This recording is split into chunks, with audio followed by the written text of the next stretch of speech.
अब इसे 3 टप्पे कहते हैं, क्यों कहते हैं उसको 3 टप्पे? क्योंकि पहला टप्पा है तकनीक, दूसरा टप्पा है घनफल या तो फैलाव, और तीसरा टप्पा है लय। इसको मैं एक एक्रोनाम दिया है, मैंने क्या किया है, इंग्लिश में उसको एक्रोनाम होता है याद करने के लिए। कैसे याद करें? पहला टप्पा क्या, दूसरा टप्पा क्या, तीसरा टप्पा क्या, तो उसमें बताते हैं पहला टप्पा यानी टेक्निक, तकनीक कि किस प्रकार से करें, टेक्निक तो मालूम होना चाहिए ना, किस प्रकार से हमें उसको सही तरीके से करना है। फिर दूसरा होता है वॉल्यूम यानी घनफल, फैलाव, इससे आपके फेफड़ों का वॉल्यूम क्या होता है, बढ़ता है, और आपकी हर एक श्वास पूर्ण श्वास हो जाती है। क्या होती है? पूर्ण श्वास हो जाती है, इसलिए उसका आपका फेफड़ों का क्या होता है, घनफल यानी वॉल्यूम क्या हो जाता है, बढ़ता है, जैसे जैसे आप उसका अभ्यास करते हो। पहला है टेक्निक, दूसरा है वॉल्यूम, और तीसरा टप्पा है लय, यानी अभी आपकी वो क्या हो गई, लय यानी रिदम, उसको क्या कहते हैं, रिदम। तो इसको याद रखें इस प्रकार से, टेक्निक, वॉल्यूम, रिदम, पहला टप्पा, दूसरा टप्पा, तीसरा टप्पा। तो पहला टप्पा यानी क्या, टेक्निक टी, दूसरा क्या है वॉल्यूम वी, तीसरा क्या है रिदम आर। तो ऐसा याद रखें टी वी आर। ऐसे ही एक मैंने एक्रोनिम आपको बताया था, जब आदमी सीसीएस पे पहुंचता है तो क्या था वो, PIA, पाकिस्तान इंटरनेशनल एयरलाइंस, और यहां पे क्या है TVR, TVR यानी क्या, टेक्निक, वॉल्यूम एंड रिदम। तो पहला टप्पा है तकनीक यानी प्रॉपर तरीके से कैसे करना है वो आपको सीखना है। दूसरे टप्पे में आप जब करोगे तो आपका वॉल्यूम लंग्स का बढ़ेगा, और तीसरा टप्पा यानी अब आपका क्या होगा, ये आपकी लय हो गई। लय यानी क्या, वो लय नहीं, मस्ती नहीं, लय यानी वो आपका बॉडी का अभी क्या रिदम हो गया है कि अब आप कुछ करो ना करो, प्रयास रहित भी आपको कोई प्रयास नहीं करना पड़ेगा तो भी आपका श्वसन की गति हो जाएगी 12 प्रति मिनट, जो कि नॉर्मली कितनी है, 18 से 20। तो ये जब 12 प्रति मिनट आपकी परमानेंटली आपकी श्वसन की गति स्थापित हो गई, उसको कहते हैं लय, यानी अभी आपकी रिदम बन गई और अभी आपको कोई एफर्ट डालने की जरूरत नहीं है। अब आप जिंदगी भर क्या करोगे, 12 श्वास प्रति मिनट लेते रहोगे, तो वो बन जाती है आपकी रिदम। तो इस प्रकार से 3 टप्पे हैं, तो ध्यान देखना 3 टप्पे यानी 1 2 3 ऐसा कुछ नहीं है, ये टेक्निक, वॉल्यूम एंड रिदम है। जब सभी 3 टप्पों में महारत हासिल हो जाता है, तीनों टप्पों में क्या हो जाता है, महारत हासिल यानी परफेक्शन, महारत यानी क्या, परफेक्शन आ जाता है, उसे कहते हैं सर्वांगीण 3 टप्पे लयबद्ध श्वसन, यानी यूनिवर्स सर्वांगीण, पूर्ण तरीके, पूर्ण सर्वांगीण यानी क्या, पूरे तरीके का 3 टप्पे लयबद्ध, यानी तीनों टप्पों में क्या किया आपने, अभी महारत हासिल किया, उसको बार बार नियमित कर करके पहले टेक्निक की मास्टरी की, उससे वॉल्यूम बढ़ाया, वॉल्यूम बढ़ा के अभी क्या हो गया आपका, वो रिदम निर्माण हो गई, तो कहेंगे उसको 3 टप्पे में क्या गया, अभी सर्वांगीण 3 टप्पे लयबद्ध श्वसन। न तो 3 टप्पे और न ही दूसरी कोई भी लयबद्ध श्वसन प्राणायाम के समान है।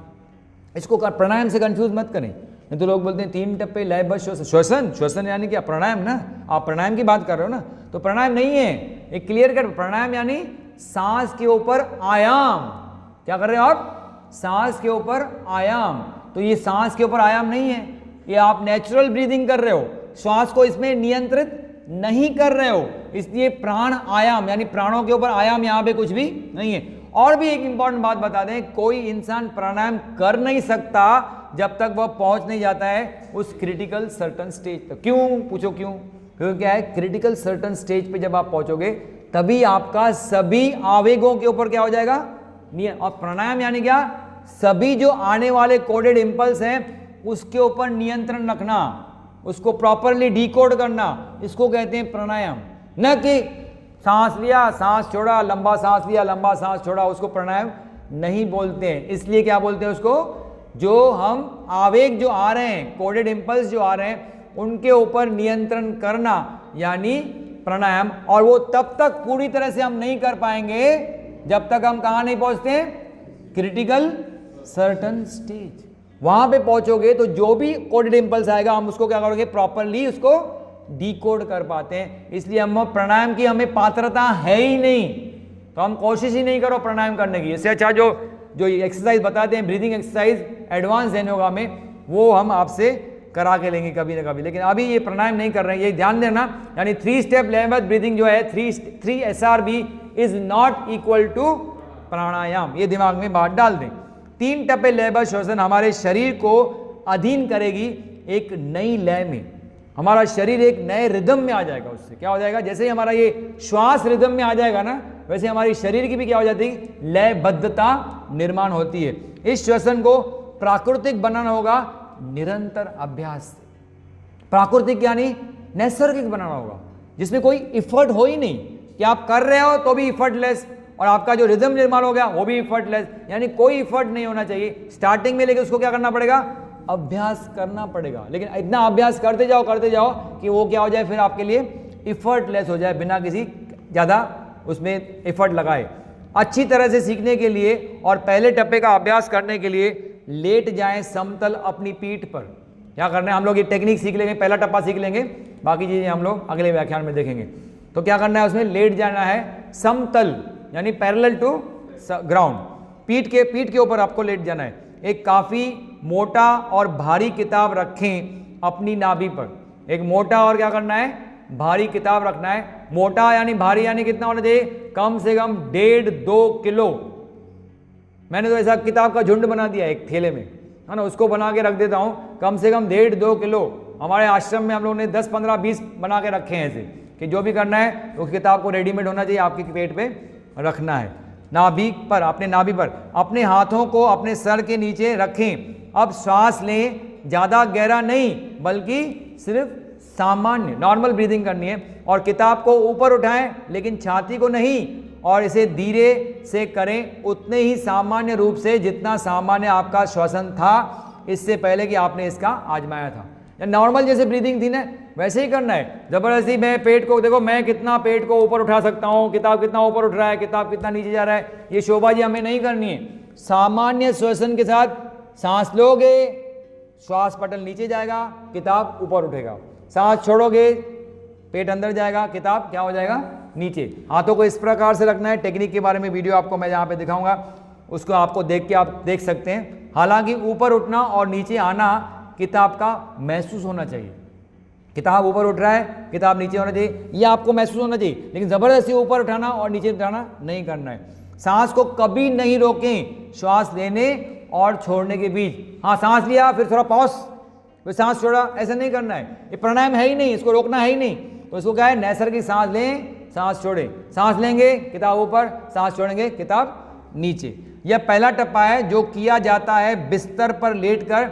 लेकिन अच्छा हो कि आप उसको शतरंजी बिछा के या योगा मैट बिछा के फर्श पर करें तो ज़्यादा बेहतर है। बिस्तर पे भी कर सकते हैं, लेकिन फर्श पे करें शतरंजी बिछा के तो ज़्यादा बेहतर है। अब किस प्रकार से करना है ये यहाँ पे बताएंगे। इसमें टेक्निक में ध्यान से देखें, किस प्रकार से लेटना है। फर्श पे शतरंजी बिछा के एक मोटा सा किताब लेना है, उसको पेट पर रखना है। पेट का जो किताब का लोअर बॉर्डर है उसको नाभि से टच करके रखना है। और उसके बाद क्या करना है, स्थिर होने के बाद दोनों हाथों को पीछे लपेट लेना है। दोनों पाँव में 1.25 से 1.5 फुट का अंतर लेना है, एड़िया अंदर, पंजे बाहर।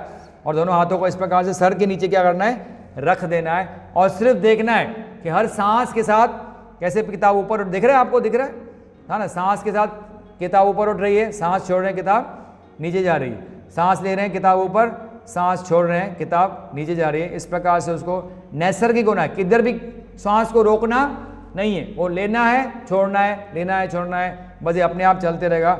जितनी देर तक आप करना चाहें उतना करें, और फिर लगता है पूरा हो गया है तो उसको रोक के उसका अभ्यास बंद करना है। उसके बाद बता दें आगे, वास्तविक स्थान, एक लास्ट मुद्दा हम देखेंगे, उसके बाद रुकेंगे यहाँ पे। वास्तविक स्थान जो ऊपर उठता है और नीचे जाता है वो स्थापित किया जाता है निम्नलिखित अनुसार। इसके लिए आपको देखना है कि अगर आपको देखो ये किताब को रखा आपने, ये किताब का लोअर बॉर्डर है, इसको आपने नाभि पे टच करके रख दिया। कोई भी किताब का बॉर्डर नीचे नाभि के नीचे नहीं जाएगा, यहाँ पे आएगा। तो अब वास्तविक स्थान आपको देखना है कि यहाँ पे कौन सा स्थान है जो ऊपर उठता है और नीचे जाता है हर एक सांस के साथ। तो इसके लिए क्या करना है, राइट हाथ की 4 उंगलियां, राइट हाथ की 4 उंगलियां रखनी है। ये नाभि है आपकी, ये जो नाभि है इसको ये टच करना है, किसको, ये जो छोटी उंगली है ना उसकी फिंगर नाभि के ऊपर आएगी ऐसा, और बाकी इस प्रकार से रखेंगे हम लोग ऐसा। तो यहाँ पे रखने के बाद जो आपकी तर्जनी है, यानी जो इंडेक्स फिंगर है, उसका जो बीच का पार्ट है, बीच का बिंदु है, ये जो पॉइंट है, ये पॉइंट आती है आपकी ऊपर उठना। यानी ये पॉइंट आपकी हर सांस के साथ ऊपर उठेगी और सांस छोड़ने के साथ क्या हो जाएगी, नीचे जाएगी। वही बता रहे हैं, अपने हाथ के पंजे को पेट पर रखें, किताब निकाल कर छोटी उंगली की नोक नाभि को छूती रखें। उसके बाद क्या है, स्थान 4 उंगलियां नाभि के ऊपर, यानी वो स्थान जहां पे आपकी तर्जनी है और मध्य में तर्जनी के ही वो स्थान है जो उठता है और नीचे जाता है हर एक श्वास के साथ। यानी 4 उंगलियां, ये उंगली नाभि को टच करके, ये उंगली जो है तर्जनी, उसका जो बीच का बिंदु है, ये जो स्थान है जो हर टाइम आपका उठता है और नीचे जाता है। ध्यान रखने का प्रयास करें कि नाभि के नीचे का कोई भी हिस्सा ऊपर या नीचे न जाए हर श्वास के साथ, और उसी तरह से छाती की किसी भी प्रकार की हालचाल ना हो जब पहले टप्पे का आप अभ्यास कर रहे हो। तो यानी क्या कर रहे हैं, आपका ये स्थान तो ऊपर उठता है लेकिन छाती की मूवमेंट न हो और नाभि के नीचे का जो पेट का हिस्सा है वो ऊपर नीचे न हो जब आप ये अभ्यास करना है। इतना ही हमें ध्यान देना है। इस प्रकार से हमें पहला टप्पा करना है। कितने दिनों तक करना है, कैसे उसकी कालावधि बढ़ानी है, और फिर दूसरे टप्पे पे क्या करना है, या फिर दूसरा टप्पा क्या है, उसके बारे में और उसकी और सारी प्रैक्टिकल बातें हैं, उसके बारे में हम विचार करेंगे अगले व्याख्यान के बाद। हमने देखा 3 स्टेप रिदमिक ब्रीदिंग, 3 टप्पे लयबद्ध श्वसन, जो मैंने आपको बताया कि क्या है, ये तो क्या है, ज़ेनियो का क्या है, ब्रह्मास्त्र है ना। इसको पालन नहीं किया तो कुछ नहीं किया, ऐसे समझो। तो ये पहला, अगर आपको कोई प्रक्रिया का अभ्यास करना है ज़ेन योगा की, तो आपको इसका अभ्यास करना है। तो इसमें बताए थे, क्या बता रहे थे वो, कि जीवन जीने की कला जो सक्षम बनाएगी किसी को इस्तेमाल करने को मन की गतिविधि की को सहायता के रूप में इस पथ पर, यानी आपके मन को एक एक क्षण आपको इस्तेमाल करना है, मन के एक एक पार्ट को आपको इस्तेमाल करना है प्रॉपरली। इस मार्ग पे, जिस मार्ग पे आप चल पड़े हो, आध्यात्मिक क्षेत्र के इस मार्ग पे जब आप चल रहे हो, तो मन को बिल्कुल नियंत्रित में रखना है ना। तो ये आपको पल पल क्या करेगी, उसमें सहायता करेगी। ये बहुत ही परम आवश्यक है, और उसका नाम रखा है उन्होंने 3 टप्पे लयबद्ध श्वसन, जिसको कहते हैं 3SRB, 3 स्टेप रिदमिक ब्रीदिंग। इसके 3 टप्पे हैं, है ना। 3 टप्पे कौन से हैं भाई, जैसे हम लोग प्राणायाम में बोलते हैं 3 चीजें होती है, सांस लेना पूरक, सांस रोकना कुंभक, सांस छोड़ना रेचक। तो ये वो नहीं है, इसको बिल्कुल स्पष्ट रूप से बताया कि ये 3 टप्पे, मान ले लोग मत समझेंगे, हाँ सांस लेंगे फिर सांस रोकेंगे फिर सांस छोड़ेंगे, यानी पूरक कुंभक रेचक नहीं। 3 टप्पे यानी 3 टप्पों में आपको इसका अभ्यास करना है। पहला टप्पा, दूसरा टप्पा, तीसरा टप्पा, और तीनों के लिए नाम दिया है। पहला टप्पा है टेक्निक, यानी तकनीक सीखनी है आपको कि किस प्रकार से हम उसको करें, क्योंकि टेक्निक ही मालूम नहीं होगी, पता ही नहीं होगा कैसे करना है, तो करोगे कैसे, तो वो टेक्निक मालूम होनी चाहिए। उसके बाद जैसे ही आप करते जाओगे 6 महीनों के अंदर आपका क्या हो जाएगा, आपके फेफड़ों का वॉल्यूम, जिसको कहते हैं क्षमता, वो क्या हो जाएगी, घनफल यानी वॉल्यूम, वो क्या हो जाएगी, बढ़ जाएगी। और तब आप दूसरे टप्पे का इस्तेमाल कर पाओगे। तो दूसरा टप्पा यानी आपके वॉल्यूम को क्या करता है, बढ़ाता है। तो टेक्निक, फिर वॉल्यूम, और जब आपने दूसरा टप्पा भी और पहला टप्पा भी 1-2 साल तक कंटिन्यूसली उसका अभ्यास किया, तो आपका जो श्वसन की जो लय है, जिसको कहते हैं रिदम, वो क्या हो जाएगी, परमानेंटली सेट हो जाएगी। यानी थर्मामीटर का टेम्परेचर जैसे परमानेंटली सेट हो गया कि 98 यानी 98, यानी यहाँ पे क्या सेट हो जाएगा, जो श्वसन की गति नॉर्मली होती है 18 से 20, वो सेट हो जाएगी क्या, 12 प्रति मिनट। जब ये सेट हो गई, यानी आपकी अभी क्या हो गई, रिदम बरकरार हो गई, यानी परमानेंटली सेट हो गई। तो इसलिए कहते हैं उसको टेक्निक, वॉल्यूम एंड रिदम। तो टेक्निक, वॉल्यूम एंड रिदम को याद रखने के लिए क्या बताया था मैंने आपको, TVR, ये याद रखने के लिए भाई 3 टप्पे हैं, इसको कैसे याद रखें। अब आगे, यह प्राणायाम नहीं है और CCS तक पहुंचे बिना प्राणायाम करना संभव नहीं। क्यों नहीं है प्राणायाम, क्योंकि डॉक्टर सैर जी क्लियरली बताते हैं कि प्राणायाम यानी सिर्फ श्वास पर नियंत्रण नहीं है। प्राणायाम यानी आने वाले सारे जो पूरे भी सांकेतिक आवेग, कोडेड इंपल्स जो आते हैं, आपकी तंत्रिकाओं से अंदर जाते हैं, पंच ज्ञानेंद्रियों के माध्यम से अंदर आते हैं, तंत्रिकाओं से ऊपर जाते हैं, ग्रे मैटर में जाते हैं, और ग्रे मैटर में जाके वो डिकोड होते हैं और उससे विचार निर्मित होते हैं। तो इन आने वाले कोडेड इंपल्स को जब आप कंट्रोल कर पाओगे, उसका आयाम करोगे, उसको कहते हैं प्राणायाम। और वो तब तक संभव नहीं होगा जब तक आपने कहाँ नहीं पहुंचा है, आप क्रिटिकल सर्टन स्टेज। इसलिए प्राणायाम करना क्रिटिकल सर्टन स्टेज से पहले इम्पॉसिबल है। इसलिए ये प्राणायाम क्या है, नहीं है, ये क्या है, एक नॉर्मल श्वसन की एक तरीका है, जिसको आपको कहते हैं 3 स्टेप रिदमिक ब्रीदिंग। इस श्वसन को प्राकृतिक बनाएं। डॉक्टर सैर जी कहते हैं इसको क्या करें, एक नैसर्गिक बनाएं।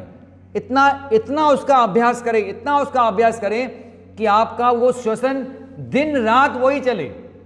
प्राकृतिक यानी क्या, जो भगवान ने, प्रकृति ने हमको जन्म के दौरान, जब वो प्रकृति ने जिस तरीके से हमको भेजा है उस ओरिजिनल स्टेट में उसको क्या करना है, लाना है, उसको प्राकृतिक बनाए। यानी आप किसी भी इफर्ट के बिना जब भी आप सांस लें तो आपके श्वसन की गति क्या होनी चाहिए, वो लेटे हो, बैठे हो, सोए हो, खड़े हो, चल रहे हो, तो भी क्या होनी चाहिए, 12 प्रति मिनट। एक्सेप्ट भाग दौड़ की तो अलग बात है, उसकी बात नहीं कर रहे हैं हम लोग, लेकिन नॉर्मल जो एक्टिविटीज हम कर रहे हैं उसमें आपकी श्वसन की गति 12 प्रति मिनट होना चाहिए। लेकिन वो कब होगी, जब आपने क्या किया, निरंतर अभ्यास किया।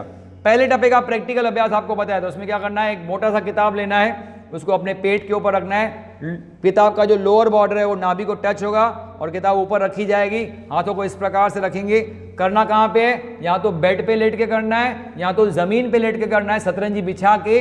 और फिर खाली क्या करना है, अपने सांस को देखना है। सांस अंदर आती है तो किताब ऊपर उठता है, सांस बाहर जाती है तो किताब नीचे जाता है। उसको नीचे ऊपर होने वाली लय को आपको खाली देखना है। यही पहला टप्पा है।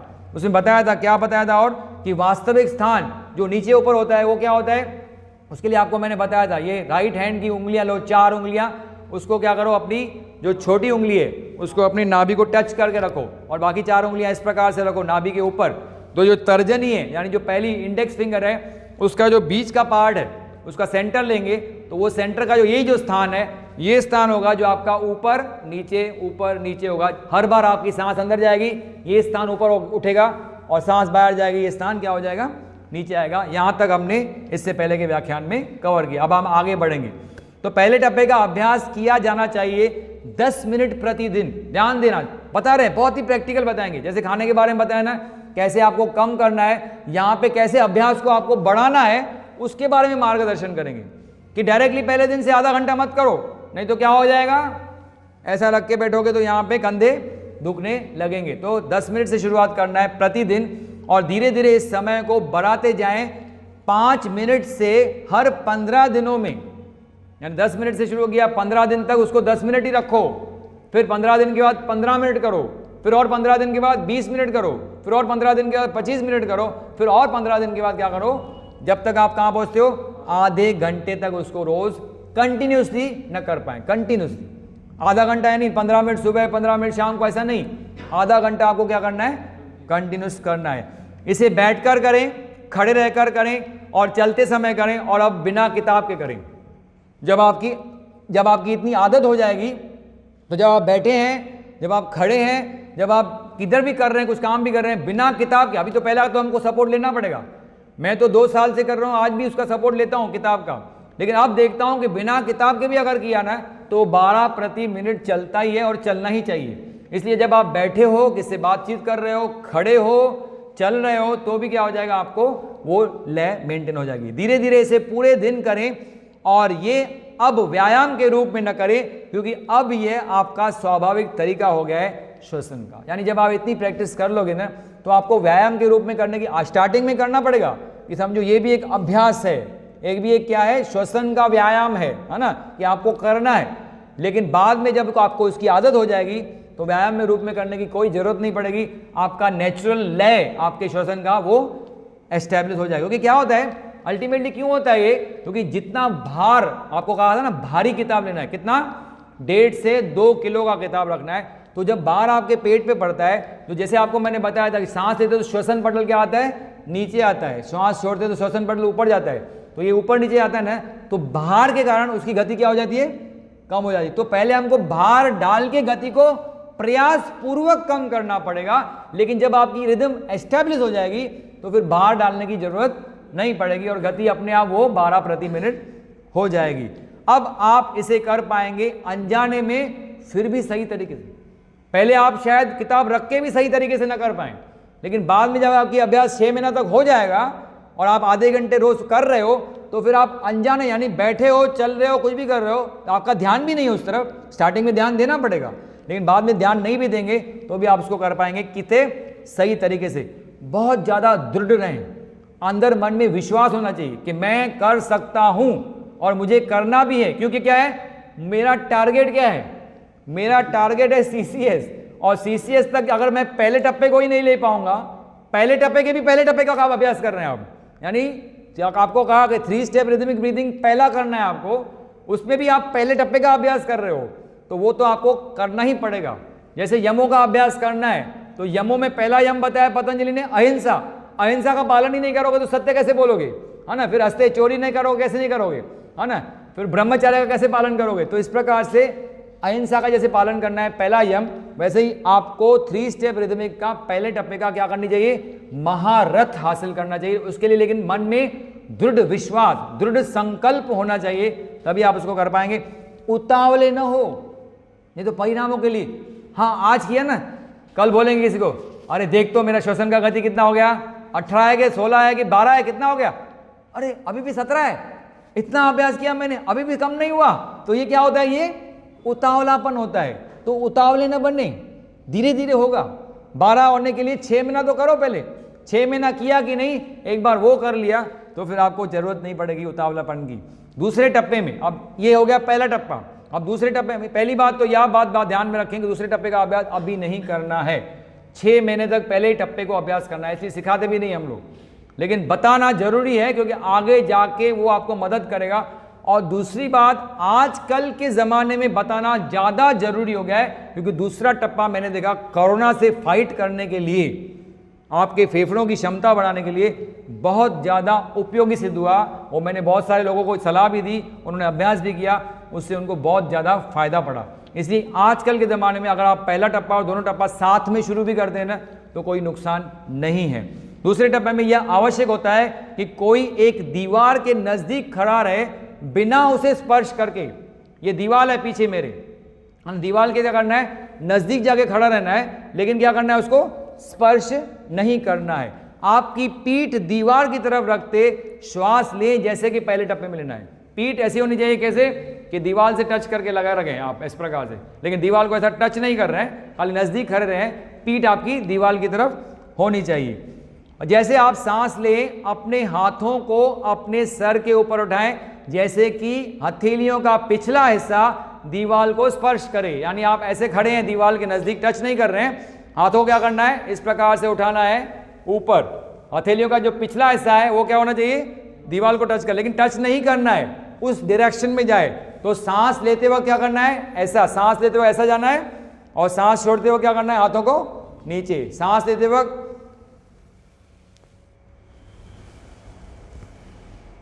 इस प्रकार से, वो भी क्या है, नेचुरली। बहुत लंबा सांस भी नहीं लेना है कि बहुत लंबा सांस लिया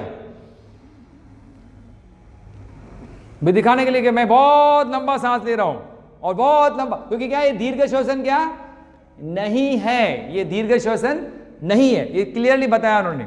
फिर क्या करें, जैसे आप हाथ नीचे करेंगे श्वास छोड़ना है, इस प्रकार से वीडियो में दिखाया, वीडियो में आपको दिखाऊंगा, लेकिन अभी जो आपको मैंने प्रैक्टिकली बताया उसी तरह से करना है। वीडियो में जो दिखेगा वो थोड़ा सा धीमी गति से चलेगा आपको, लेकिन आपको करना क्या है, नॉर्मल श्वसन के हिसाब से करना है। हाथ ऊपर लेके जाना है, इस प्रकार से टच नहीं करना है, समझो स्लो मोशन चल रहा है, ऐसा समझ के चलें कि स्लो मोशन में हो रहा है। एक्चुअली करना है कि नॉर्मल जैसे आप सांस ले रहे हैं वैसे ही करना है, लंबा सांस लेना नहीं है, लंबा सांस छोड़ना नहीं है, लेकिन धीमी गति से, बस जैसे नॉर्मल सांस चल रहा है। नॉर्मल सांस यानी क्या, 3 स्टेप रिदमिक ब्रीदिंग में आपको मैंने कहा कितना होता है भाई, 12 प्रति मिनट। तो एक सांस कितने सेकंड का हो गया, 5 सेकंड। कितना हो गया, 5 × 12 = 60 सेकंड। तो यानी आपको क्या करना चाहिए, सीधा सीधा एग्जाम्पल में बताऊंगा, सीधा सीधा प्रैक्टिकल अभ्यास, कि 3 अंकों में सांस लेना है, 2 अंकों में सांस को छोड़ना है। ये बहुत ही प्रैक्टिकल, यानी 12 प्रति मिनट के लय पे आपको चलना है, लेकिन सांस लेने के लिए 3 अंक, सांस छोड़ने के लिए 2 अंक। ये आपका आदर्श, यानी जब भी मैं अभी अभ्यास टप्पे 2 का अभ्यास मैंने कोरोना काल में शुरू किया, तो उसमें 108, जैसे माला के मोती कितने होते हैं, 108 शुरुआत की थी मैंने, सिर्फ 36 बार से शुरू किया और फिर 108 तक गया, यानी प्रति मिनट कितने, 12। 108 करने के लिए कितने लगते हैं, 9 मिनट। तो आपको मैं टारगेट देता हूं, ये आपको अगर करना है सेकंड टप्पे का अभ्यास, ये किताब में दिया नहीं गया है, लेकिन आपको मैंने जो प्रैक्टिकली किया आपको बताता हूं कि आप शुरू करें 36 के साथ, यानी 3 मिनट से शुरू करें। और आपको अगर टिक टिक यंत्र है घर में तो वो सबसे आदर्श है। टिक टिक यंत्र यहाँ पे टिक टिक टिक होता है प्रति सेकंड, तो 3 अंकों तक काउंट करें, सांस लेना है ऊपर और 2 अंकों में सांस छोड़ते हुए हाथ नीचे लाना है, लेकिन बीच में गैप नहीं लेना है। एक आवर्तन किया, 3 अंकों में लिया, 2 अंकों में छोड़ा तो रुको, ऐसा नहीं, 3 में लिया, 2 में छोड़ा, 3 में लिया, 2 में छोड़ा, कंटिन्यूस करें। कितना मिनट तक? 3 मिनट से शुरू करें, एक एक मिनट बढ़ाते जाएं, अल्टीमेटली कहां तक आना है? 9 मिनट इज इक्वल टू 108 बार। यानी जैसे एक माला में 108 मोती होते हैं, उसके हिसाब से मैंने टारगेट बनाया कि 108 बार करना, यानी 9 मिनट का अभ्यास आप कर सकते हैं, रोज इसका अभ्यास आप कर सकते हैं। किसी भी अवस्था में सांस को रोक के न रखें, क्लियरली बताया, न पहले टप्पे में न ही दूसरे टप्पे में। दूसरे टप्पे में हम वैसे ही सांस लेते हैं जैसे पहले टप्पे में, और पेट ऊपर उठता है हमारी सांस के साथ, और हम अंदर लेते हैं जैसे कि पहले टप्पे में। जैसे यानी जैसे आप सांस लोगे ना तो पेट क्या हो जाएगा? ऊपर उठेगा, सांस छोड़ोगे पेट क्या हो जाएगा? अंदर जाएगा। इस प्रकार से होता है। लेकिन जब हाथ पहुंचते हैं कंधों के स्तर पर, छाती को थोड़ा और सा ऊपर उठाएं, उसे छाती को थोड़ा सा और भर लें। यहाँ जैसे आप करोगे ना ऐसा, सांस ले रहे हैं ऐसा, तो जब कंधों में तो छाती और थोड़ी फूलेगी और उसको और ऊपर उठाएं तो क्या हो जाएगा? और थोड़ा ज़्यादा उसमें हवा भर जाएगी। तो इस प्रकार से कंधों पे आने के बाद थोड़ा सा और चौड़ा हो जाएगा और अंदर और हवा आपके चली जाएगी। इससे मदद होती है हाथों को कंधों के स्तर से ऊपर उठाकर, जब तक वो दीवार को नहीं छूते, यानी और छाती विस्तृत हो जाएगी और हवा आपके अंदर जाएगी। इस प्रकार से आपको ये सेकंड स्टेप का अभ्यास करना है। दूसरे टप्पे में हम छाती को के निचले हिस्से को भरते हैं। ध्यान दें, दूसरे टप्पे में क्या करते हैं? जो निचला हिस्सा है। इसलिए मैंने कहा कि कोविड वाले में समय में मैंने क्यों इसका इस्तेमाल किया। जब मैंने इसको पढ़ा तो छाती के निचले हिस्से ना, और आप देखेंगे ज़्यादा करके कोविड पेशेंट्स को छाती के निचले हिस्से में बेसल न्यूमोनिया होता है। सीटी स्कैन का रिपोर्ट अगर देखेंगे ना तो आपको पैची ओपेसिटीज मिलेगी। कहाँ पे? छाती के निचले पोर्शन में। इसलिए वहाँ पर ज़्यादा प्राणवायु भेजने के लिए हमें ये क्या कर सकता है? मदद कर सकता है। इसलिए मैंने इसका ज़्यादा उपयोग किया। तो वही बता रहे हैं, निचले हिस्से को भरते हैं और ऊपर के हिस्से को भी भरते हैं, यानी दोनों। जो पहला है वो ज़्यादा करके ऊपर में करेगा, लेकिन दूसरा टप्पा है ना वो निचले के हिस्से को भरेगा ही, ऊपर के हिस्से को भी भरता है छाती के निचले हिस्से से ऊपर उठने के बाद। एक बात आप यह तरीका समझ गए, फिर दीवार के नज़दीक खड़े रहने की कोई ज़रूरत नहीं है, जैसे कि हमने पहले में अभ्यास किया था। जैसे पहले अभ्यास में क्या किया था? किताब की सहायता ले रहे थे। यहाँ पे हम क्या कर रहे थे? दीवार के नज़दीक खड़े रह रहे थे, है ना, जैसे कोई बैलेंस बिगड़े ना। लेकिन बाद में जब आपका इसका अभ्यास हो जाएगा तो आपको दीवार के नज़दीक खड़े रहने की आवश्यकता नहीं पड़ेगी। अब अभ्यास करें दूसरा टप्पा बैठकर, खड़े रहकर और चलते समय, और ये संभव हो पाएगा अनजाने में भी। यानी दूसरा टप्पा भी आप जब चल रहे हैं, बैठ रहे हैं, हाथ ऊपर उठाने की भी जरूरत नहीं पड़ेगी, अपने आप आपका क्या हो जाएगा? वो रिदम सेट हो जाएगा। दूसरे टप्पे की शुरुआत न करें, अब यहाँ बता रहे हैं, जब तक पहले टप्पे में महारत हासिल न हो जाए और उसे अभ्यास किया हो कम से कम कितना? 6 महीने। 6 महीने। और मैंने एक्चुअली ये कोविड टाइम में शुरू किया था अभी, यानी मेरे को 1.5 साल हुआ। उसके बाद जाके मैंने सोचा कि अब मैं इसको अभ्यास करके देखूँ, क्योंकि समय ज़्यादा है ना, कोविड में करेंगे आदमी, है ही समय है ना। तो चलो कोई नया नया अभ्यास करके देखो, और उसका फिर उपयोग भी हुआ। तो कहने का मतलब क्या है कि दूसरे टप्पे का अभ्यास कम से कम पहला टप्पे का अभ्यास 6 में ना करें, लेकिन आपको अगर कोविड टाइम में उसका यूज़ करना है तो 7 में शुरू करें। लेकिन ऐसा मत समझें, क्योंकि कुछ लोग ऐसा करते हैं, अरे प्रगत अभ्यास किया तो फिर प्राथमिक अभ्यास करने की क्या जरूरत है?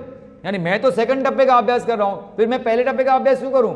वो लेट के बोर्डिंग लगता है, खड़े रह के थोड़ा मुझे अच्छा लगता है, तो मैं यही करूँगा, पहला टप्पा नहीं करूँगा। तो ऐसा आप कर सकते हैं, जब आपने पहले टप्पे का अभ्यास क्या किया? कम से कम 6 महीना किया है तो फिर आप कर सकते हैं, नहीं तो नहीं। पहला टप्पा किताब के साथ था आपको अनुभूति देने के लिए, क्या? श्वास का छाती के निचले हिस्से में, और ये दीवार के सामने खड़े रहकर दूसरे टप्पे में अब आपको अनुभूति देगा श्वास के छाती के ऊपर के हिस्से में। यहाँ पे बता रहे हैं छाती का नीचे हिस्सा, ऊपर हिस्सा, लेकिन एक्चुअली स्पीकिंग दोनों हिस्से भरते हैं, खास करके टप्पे 2 से। टप्पे 2 में मैंने देखा है कि छाती का निचला हिस्सा, ऊपर का हिस्सा दोनों होता है। टप्पे 1 में आपका क्या करता है? निचला हिस्सा भरता है, और टप्पे 2 में टाइप ऊपर का भी हिस्सा और नीचे का हिस्सा दोनों यहाँ पे भरते हैं। दोनों टप्पे इकट्ठे, यानी हम श्वास ले रहे हैं और विस्तृत कर रहे हैं नीचे और ऊपर की पसलियों को भी दोनों एक साथ, यानी ऊपर की पसलियां भी और नीचे की पसलियां दोनों क्या हो रहे हैं? अंदर बाहर आ रहे हैं। उनकी विस्तृत पन्ना और सिकुड़ना दोनों चलता है। एक्सपांड होती है, कंट्रैक्ट होती है, एक्सपांड होती है, कंट्रैक्ट होती है, दोनों ऊपर और नीचे की। तो ये बहुत ही उपयोगी होता है। पूरे फेफड़ों की क्या बनती है? आपकी कार्यक्षमता बढ़ती है। किसी भी अवस्था में सांस को रोके ना, कुंभक न करें। ध्यान दें कि हमको रोकना है, 2 सेकंड रोकते हैं, शायद फायदा ज्यादा पड़ेगा, है ना, हमने सुना है ऐसा, तो वो करने की आवश्यकता नहीं है। प्रयास न करें गहरी सांस लेने का, और गहरी सांस लेने का भी प्रयास न करें। जो नॉर्मल नैसर्गिक सांस है उसके हिसाब से चलें, क्योंकि नॉर्मल नैसर्गिक सांस के हिसाब से भी अगर लोगे तो 2 सेकंड में लेते हैं, 2 सेकंड में छोड़ते हैं, यानी कितना हो गया 15 से 18 सांस प्रति मिनट, यहाँ 18 से 20 सांस। तो यहाँ पे आपको क्या करना है, 3 सेकंड में लेना है और 2 सेकंड में छोड़ना है। तो एज गुड एज प्राकृतिक सांस ही लेनी है, दीर्घ श्वसन का अभ्यास नहीं करना है। इसे व्यायाम के जैसे न करें, लेकिन एक सामान्य श्वसन की तरह, और प्रयास करें इस प्रकार का श्वसन करने का पूरे दिन। पहले आपको अभ्यास करना पड़ेगा इसका, और आधा घंटा जो अभ्यास करेंगे उसको लाना है पूरे दिन के आपके नैसर्गिक श्वास में, आपको ऑब्जर्व करते रहना है। जैसे वहां पे बताया था कि दिन में अपने को क्या करना है, कितनी बार अपने विचारों को ऑब्जर्व करना है, डॉक्टर सैर जी बताते थे 20 बार आपको देखना है कि आपके मन में विचार। तो यहाँ पे भी आपको बीच बीच में देखना पड़ेगा कि कैसे मेरे सांस की लय चल रही है ना, तो उसको करना है, लेकिन जबरदस्ती नहीं करना है, ऑब्जर्व करना है उसको। अपने नीचे या ऊपर वाली छाती की पसलियों को विस्तृत न करें, जैसे कि दीर्घ श्वसन में करते हैं। दीर्घ श्वसन में हम लंबा सांस लेते हैं, लंबा, यानी उसको जबरदस्ती विस्तृत करने की कोशिश करते हैं, यहाँ पे वो करना नहीं है। यह केवल सही श्वसन है और न कि दीर्घ श्वसन, न कि दीर्घ श्वसन है, न ही ये प्राणायाम है। ये खाली क्या कर रहे हैं आप, correction of the abnormal breathing.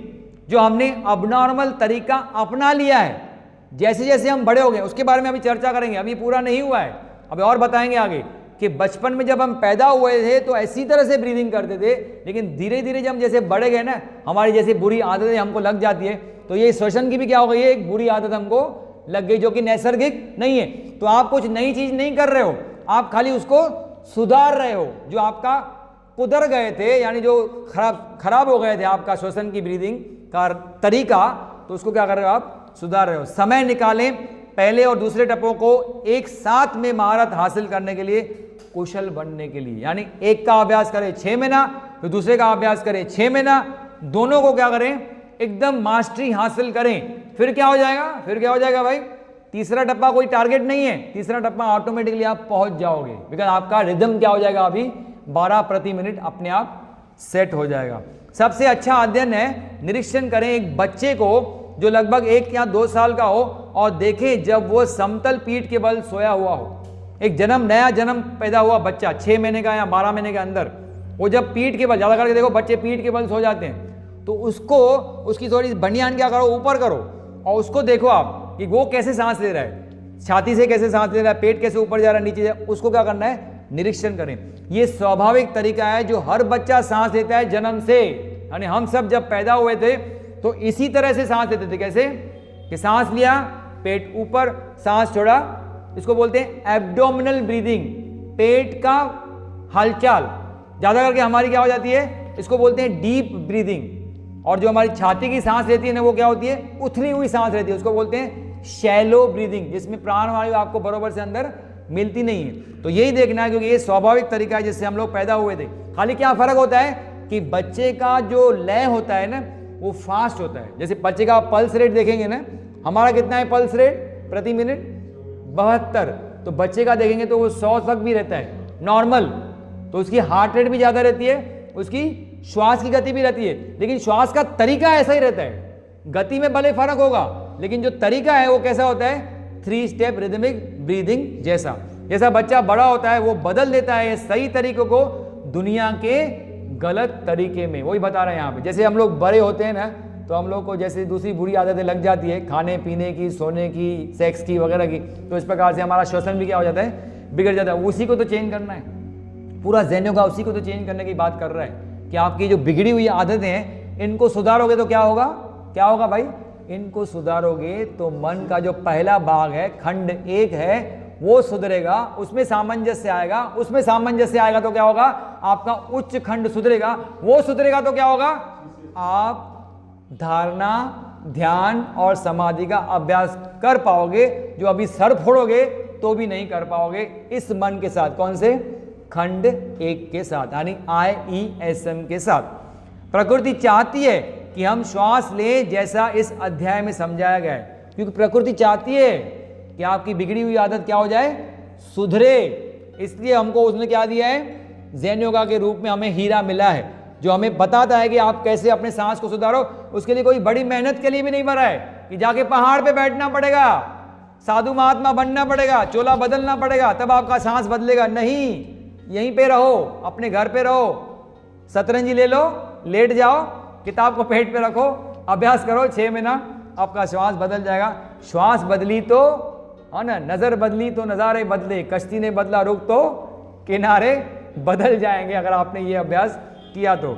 बच्चा छोटा होता है और उसका विकास दर उस उम्र में जबरदस्त होता है और उसे अपनी निर्धारित लय होती है। जब छोटा होता है ना, उसकी ग्रोथ क्या होती है, बहुत आपको बताया था ना, हमारी ग्रोथ कब तक चलती है भाई, कौन से साल तक चलती है, 21 साल तक। तो बच्चे की ग्रोथ होती रहती है, इसलिए उसकी क्या होती है, मेटाबॉलिज्म, उसको कहते हैं शरीर का मेटाबॉलिज्म जो होता है ना वो ज़्यादा होता है, इसलिए उसको ज़्यादा सांस देने की आवश्यकता पड़ती है, इसलिए वो उसकी गति क्या होती है, ज़्यादा होती है। लेकिन क्या है, लय क्या होती है, निर्धारित होती है। लय लय यानी रिदम जो है ना, इसमें होती है। वो व्यक्ति जिन्होंने 21 साल पूरे कर लिए हैं उनकी शारीरिक वृद्धि पूरी हो चुकी है, और हालांकि उनके शरीर का आकार बड़ा होता है, एक बच्चे के शरीर के आकार के मुकाबले शारीरिक वृद्धि वैसे तो क्या होती है, शून्य, कोई वृद्धि नहीं होती है, लेकिन बच्चों में क्या होती है, वृद्धि होती है। इसलिए उनको क्या करना पड़ता है, श्वसन की गति उनको फास्ट होती है। हमारी श्वसन की गति फास्ट होती है क्योंकि हमारी शरीर की वृद्धि हो चुकी है। श्वसन की लय इसलिए अलग अलग हमारे में होती है, इसलिए वो तीसरा टप्पा होता है जहां पे हम अलग होंगे एक बच्चे के श्वसन की लय के। हालांकि तकनीक में नहीं, टेक्निक स्वयं रहेगी, लेकिन हमारा क्या होगा, जब हम तीसरा टप्पा में महारत हासिल करेंगे। तीसरा टप्पा यानी क्या, आपकी लय अभी निर्माण हो गई 12 प्रति मिनट, तो वो हमको अलग करेगा बच्चों की लय के मुताबिक। टेक्निक दोनों की सेम है, लेकिन हम क्या करेंगे, 12 प्रति मिनट लेंगे और बच्चे कितना लेंगे, 20-25 प्रति मिनट सांस। टेक्निक सेम होगी दोनों की, लेकिन क्या है, जब हम तीसरे टप्पे में पहुंचेंगे, दूसरे और पहले टप्पे में तो हमारी टेक्निक ही क्या है, खराब है, भले हमारी लय भले कम भी हो लेकिन टेक्निक खराब है। अब हम जब उसको फिक्स कर लेंगे ना तो हमारी टेक्निक सेम हो जाएगी और क्या हो जाएगी, सिर्फ रेट हमारा कम होगा बच्चों के हिसाब से। 12 महीने के 3 टप्पों लयबद्ध श्वसन के बाद हमारा पूरा शरीर पर्याप्त मात्रा में परिवर्तित हो जाएगा। वो कह रहे हैं कि 12 महीना का आप उसको अभ्यास देना है, 6 महीना पहला टप्पा, 6 महीना दूसरा टप्पा। जब आप दोनों का अभ्यास करोगे और दोनों में क्या करोगे, महारत हासिल करोगे, तो आपके शरीर पर्याप्त मात्रा में यानी बहुत ही अच्छी तरह से आपका क्या होगा, शरीर परिवर्तित हो जाएगा, यानी पूरी चेंजेस हो जाएंगी। ये बदलाव हमारे भीतर होगा, लेकिन फिर भी हमेशा उसे हम महसूस कर पाएंगे। बाहर वाला कोई महसूस करे ना करे, उसे मैं आपको बताया था कि जब तक आपने जेड योगा यूनिट्स प्रॉपर मात्रा में अंदर असम्मिलित नहीं किए, अंदर आपने जमा नहीं किए, तब तक बाहर से आप में कोई चेंजेस आएंगी नहीं। लेकिन अंदर आप फील कर पाओगे कि किस प्रकार से मैं पहले सोचता था और किस प्रकार से अभी मेरी सोच है, उसमें किस प्रकार से जमीन आसमान का फर्क है। ये बाहर वाला महसूस नहीं कर पाएगा, लेकिन आप खुद अपने शरीर में जो चेंजेस हुई हैं उसको महसूस कर पाओगे। इसे बदलना होगा। क्यों बदलना होगा? क्योंकि हमने अभी लगाई है नई लय पूरे प्रणाली पर और अधीन किया है हर आउंस खून का और हर कोशिका खून की इस नए लय पर।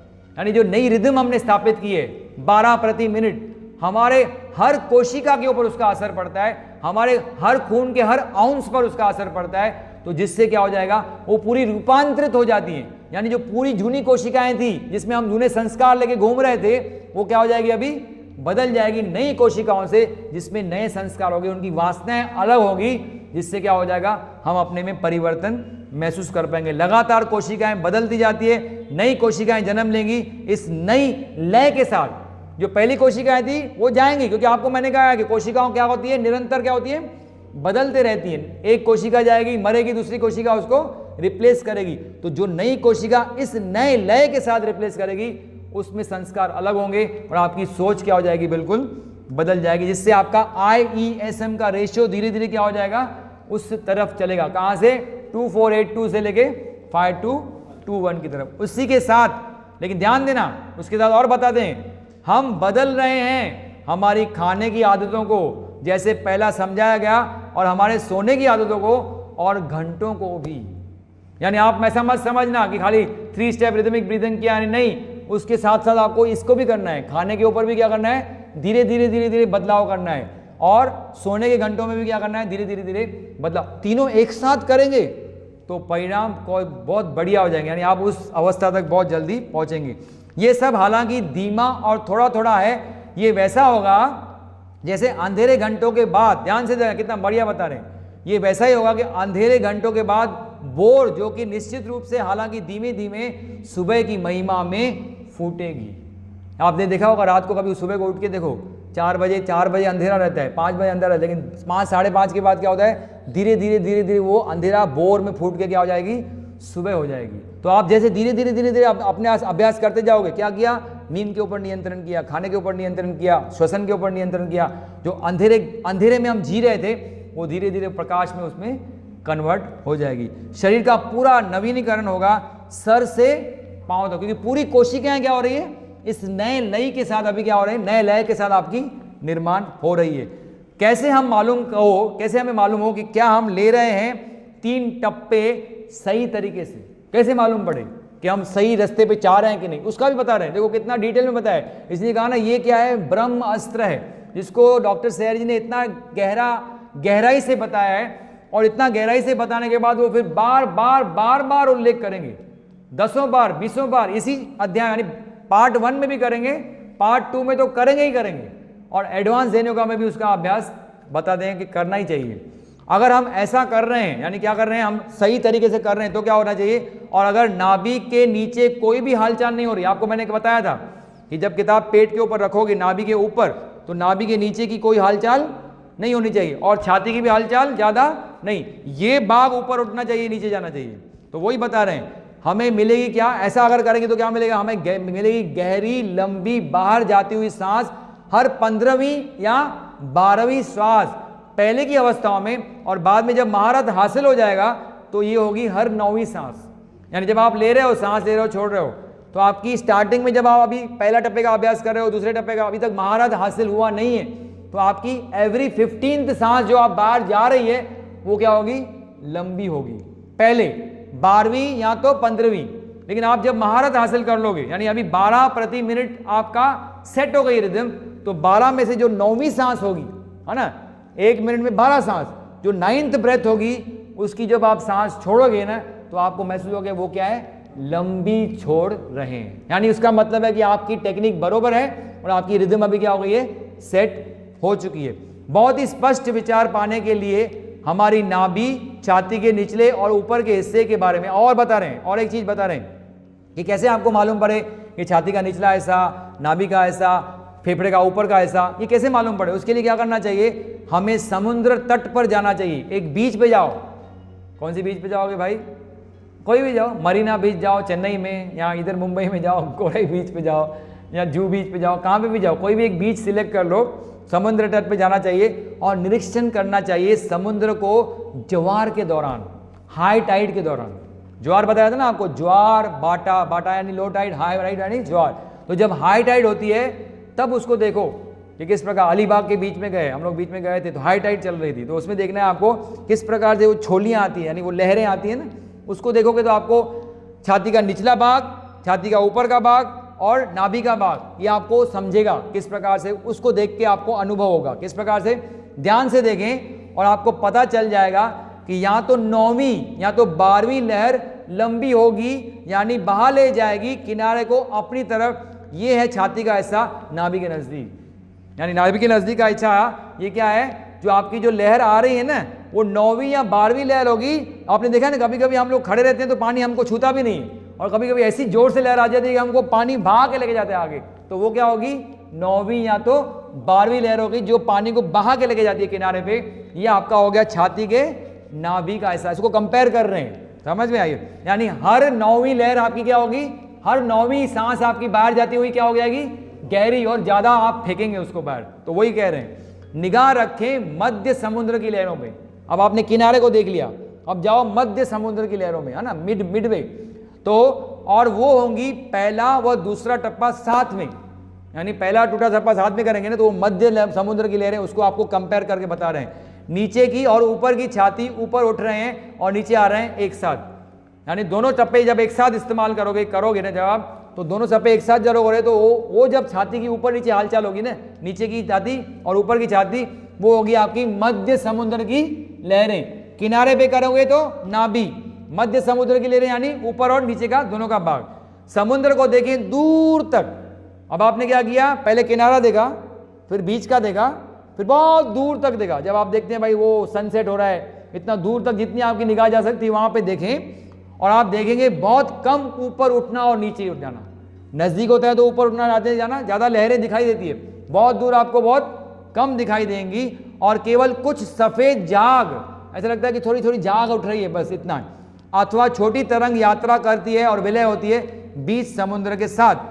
यह सुदृष्ट होती है सबसे ऊपर के हिस्से से हमारी छाती के, और संकीर्ण भाग हमारे फेफड़ों का, जो कि अलग है, व्यापक है और अपार क्षेत्र मध्य और निचले फेफड़ों से। यानी निचले और बीच का जो ये जो निचला पोर्शन है फेफड़ों का और बीच का पोर्शन है, ये जो होता है ना, ये बहुत ही संकीर्ण होता है। अगर आपने अगर एक फेफड़ों की क्षमता देखी तो ऐसा होता है, ऐसा, यानी एक बड़ा पत्थर हो, ऊपर से नोक होती है, नीचे से बेस क्या होता है, ब्रॉड होता है। तो जो नुकीला भाग है ये छाती का क्या है, ऊपर का भाग है। तो जब आप बहुत दूर देखते हो और वहां पे थोड़ी थोड़ी लहरें उठती है और उसमें ज्यादा जाग दिखती है आपको, वो क्या है, सदृश है आपके फेफड़ों के ऊपर के हिस्से से। मध्य समुद्र की लहरें ऊपर और नीचे के हिस्से से, और जो किनारे पे है वो क्या है, आपका नाभि, वो जैसे ऊपर उठ रही है। इस प्रकार से वो समुद्र की लहरों से कंपेयर करें। तो कभी जाएं कभी बीच पे तो इसको जरूर ऑब्जर्व करें, निरीक्षण करें, अभ्यास करें, दोहराएं और जांच करें। वो कह रहे हैं बार बार खुद को निरीक्षण करो कि आप बरोबर कर रहे हैं कि नहीं, अभ्यास करो और क्या करो, जांच करो कि आप बरोबर कर रहे हो कि नहीं, उसको करें। उत्साहित रहें, हमेशा क्या रहें, इस अभ्यास के करने के लिए मन में उत्साह होना चाहिए, गहरी लगाव होना चाहिए, डीप इंटरेस्ट होना चाहिए। पहला इंट्रोडक्शन में हमने देखा था कि डीप इंटरेस्ट होगा तो उत्साह होगा, उत्साह होगा तो करोगे, नहीं तो करोगे ही नहीं, बताएं कितना भी, सर के ऊपर चला जाएगा, घर में जाकर कुछ नहीं करोगे। तो डीप इंटरेस्ट निर्माण करें, उत्साह लाएं, आडंबर रहित हो, विनीत हो और शांत रहें।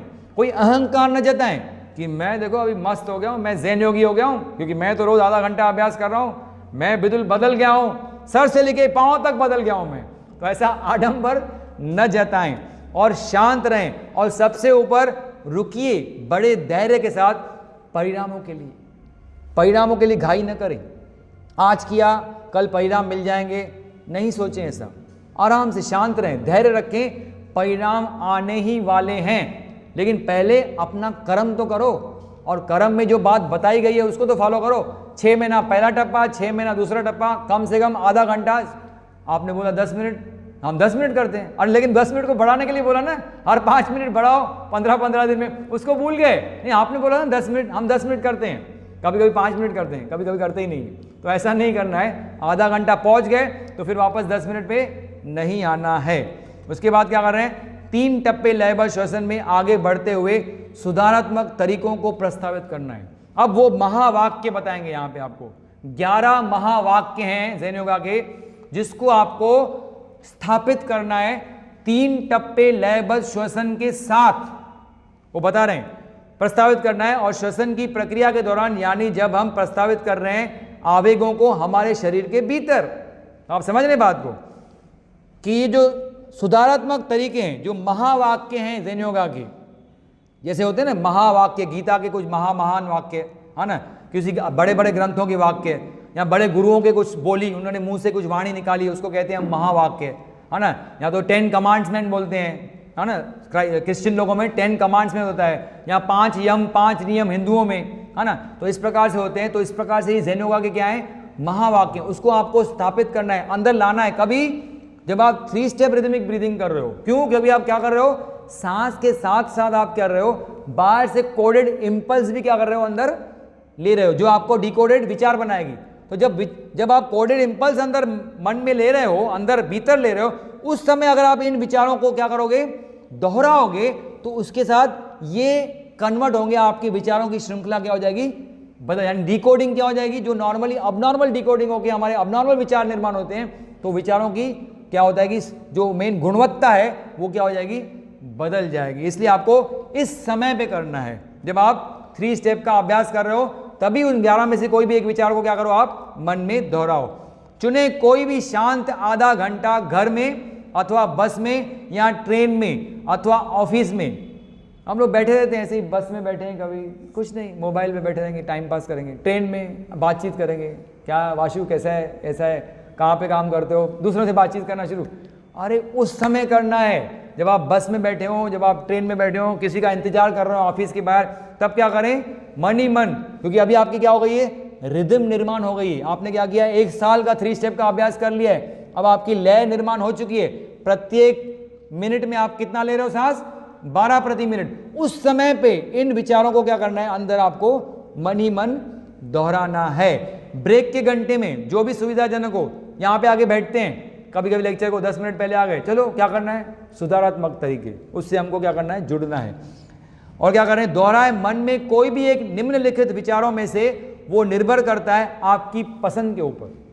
इसलिए हम लोग ने कहा है, डॉक्टर वाशु जी को मैंने कहा है कि 11 विचार मैं एक बड़ी दीवार पे रख के रखूंगा, और ये दीवार पे नहीं रख के रखूंगा, हमारा एक जो ड्रिफ्ट रूम बना है, ड्रिफ्ट वॉचिंग रूम, उसके अंदर भी मैं 11 विचार दीवार पे लिख के रखूंगा। अंदर बैठो बाहर बैठो, याद नहीं है, अरे याद नहीं, भूल गया तो क्या, सामने लिखा है, देखो उसमें से कौन सा अच्छा लगता है, उसको क्या करो, मन ही मन उसको दोहराओ। आश्रम में हम लोग ऐसे ही करने वाले हैं। तो बता रहे हैं 11 विचार, अब इसमें से 11 विचार आपको बताएंगे, आपको जो पसंद आए उसको ले लो, उसी को मन में दोहराना। तो पहला विचार क्या है, जो इंद्रियों के बंधन से आज़ाद हो जाता है वो भौतिक संबंधों से ऊपर उठ जाता है, ये पहला विचार। अब उस दिन मैंने किसी मराठी सर को किताब दिया, तो उसने ये विचार इमीडिएटली ले लिया और उसने अपने सब व्हाट्सएप ग्रुप में डाल दिया कि जो इंद्रियों के बंधन से, कितना महान विचार है। देखो गहराई से देखोगे ना, इंद्रियों के बंधन से मुक्त, वो भौतिक संबंधों से क्या होता है, ऊपर उठ जाता है। यानी हमें भौतिक संबंधों से हम जुड़े क्यों हैं, अपने रिलेटिव्स, नातेवाईक, फ्रेंड से हम जुड़े क्यों होते हैं, उनके प्रति हमारा मोह क्यों रहता है, क्योंकि ये इंद्रियां हमको बांध के रखती हैं। ये पंच ज्ञानेंद्रियां हैं जिसकी वजह से हमें मोह निर्माण होता है और हम इनसे क्या होते हैं, जुड़े होते हैं। लेकिन अगर आप इंद्रियों के बंधन से मुक्त हो गए, इंद्रियां अभी आपको तंग नहीं करती है, इंद्रियां आपको मन को खींचती नहीं है। इनफैक्ट आपका मन इतना स्ट्रांग हो गया है कि इंद्रियां उसकी क्या हो गई है, पीछे पीछे जा रही हैं। जैसे वो भगवान श्री कृष्ण है ना, वो घोड़ों को क्या कर रहे हैं, नियंत्रित कर रहे हैं। अपने हाथ में लगाम क्या है ना, तो ये मन उनका लगाम है, जो अब 5 इंद्रियों को क्या कर रहा है, अपने बस में रखा है। तो जैसे वो एक प्रतीक है, वो जो भगवान गीता में जो दिखा रहे हैं, वो गीता में जो ये बड़ा पोस्टर दिखाते हैं आपको कि इंद्र यानी भगवान श्री कृष्ण आगे बैठे हैं, अर्जुन पीछे बैठा है। नहीं तो लोगों को लगा अर्जुन आगे बैठे, भगवान श्री कृष्ण पीछे बैठे, मस्त उनको गाइड करते रहेंगे, ऐसा ऐसा फाइटिंग करो। नहीं, वो आगे बैठे, क्योंकि रथ उनके हाथ में, पूरा कंट्रोल क्या है, उनके हाथ में। तो उनकी इंद्रियों के ऊपर उनकी क्या है, विजय। तो इनकी जिनकी विजय हासिल हो चुकी है, वो भौतिक संबंधों से क्या हो जाते हैं, बहुत दूर, उनको कुछ फर्क नहीं पड़ता है बाहर क्या चल रहा है, क्योंकि हम क्या है, इंद्रियों से परे हो गए। पहला विचार। दूसरा, अगर तुम्हें ऐतराज हो, आपत्ति हो कि ये सब मैं कैसे समझ के लूं, तो प्रार्थना करें समझ के न लें। अगर आपको लगता है कि जो भी जैन योगा किताब में लिखा गया है डॉक्टर सहर जी ने, वो कितने देखो नीचे, बिल्कुल खुद को कितना नीचे स्तर पे लेके आते हो, कहते हैं बाबा कितने हम्बल हैं, कि अगर आपको लगता है कि जो मैंने इस किताब में लिखा है वो आपको समझ में नहीं आ रहा है, तो समझ के न लें, जबरदस्ती उसको इच्छा शक्ति से समझ के न लें। प्रार्थना करें।